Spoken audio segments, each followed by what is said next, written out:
According to the UN Environment Programme Emissions Gap Report 2022, total annual global GHG emissions averaged 54.4 gigatons of CO2 equivalent between 2010 and 2019. So, where will the world be at the end of the century?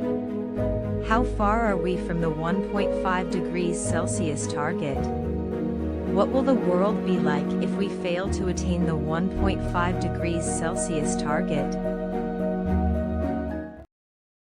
According to the climate tracker, the world is heading for a 2.7 degrees Celsius increase at the end of the century based on current policies and actions. Based on 2030 NDC targets, we will still reach a 2.4 degrees Celsius increase at the end of the century. To limit global warming to 1.5 C, annual emissions need to be brought down to 25 to 30 gigatons of CO2 equivalent per year on average by 2030, and to reach net zero by about 2050. In the best-case scenario, full implementation of unconditional NDCs and additional net zero emissions commitments will still lead to a 1.8 C increase. However, the realization of this scenario is still far away from current actions and policies. The present world average temperature is 1 to 1.3 degrees Celsius higher than pre-industrial levels. A 1.5 degrees Celsius average global temperature rise is regarded as the tipping point. Hence, it is now or never. So, what happens at a 1.5 degrees Celsius global temperature increase, and what if we go beyond that? Climate change's effects have not been distributed evenly over our world and will not be in the future. Temperatures rise at varied rates across the globe, with warming generally higher over land areas than oceans. At 1.5 degrees Celsius, approximately 14% of the Earth's population will be exposed to severe heat waves at least once every 5 years. While at 2 degrees Celsius, that percentage rises to 37%. Extreme heat waves will become more common even with a 1.5 degrees Celsius increase in temperature.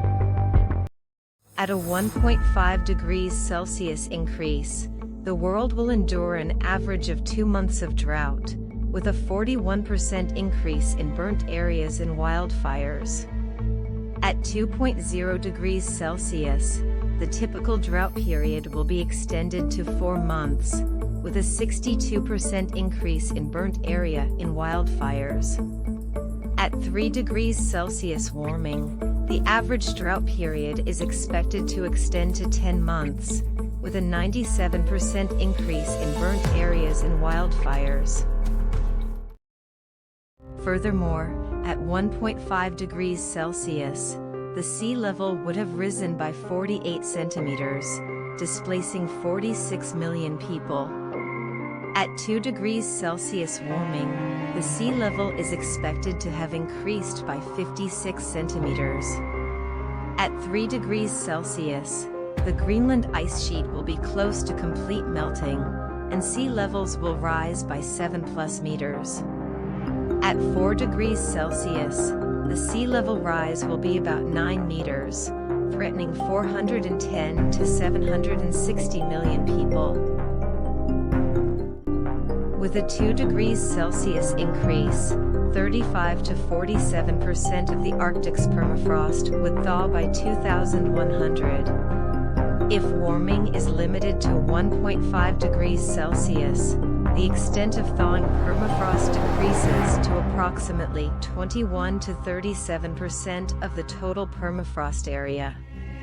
Aside from increasing sea levels and intense heat waves, biodiversity will suffer significantly.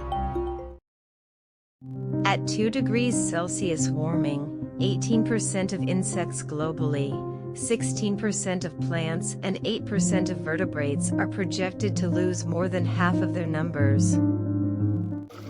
Ocean ecosystems are already changing and will alter substantially if global warming exceeds 1.5 degrees Celsius. Coral reefs, for example, are expected to collapse by 70 to 90% if temperatures rise above 1.5 degrees Celsius.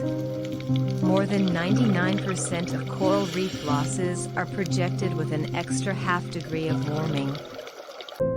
Loss of fishery productivity at low latitudes, acidification, dead zones and other dangerous conditions are projected to be more pronounced with warming higher than 1.5 degrees Celsius. One study has found that 1.5 million tons of worldwide yearly harvest from marine fisheries will be lost under 1.5 degrees Celsius of warming. With a 2 degrees Celsius increase in global warming, that loss increased to 3 million tons.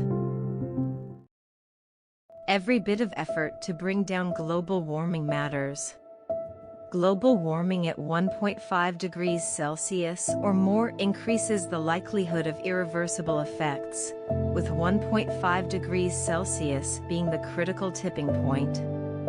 Limiting global warming to 1.5 degrees Celsius would require rapid and far-reaching transitions in land, energy, industry, buildings, transport, and cities.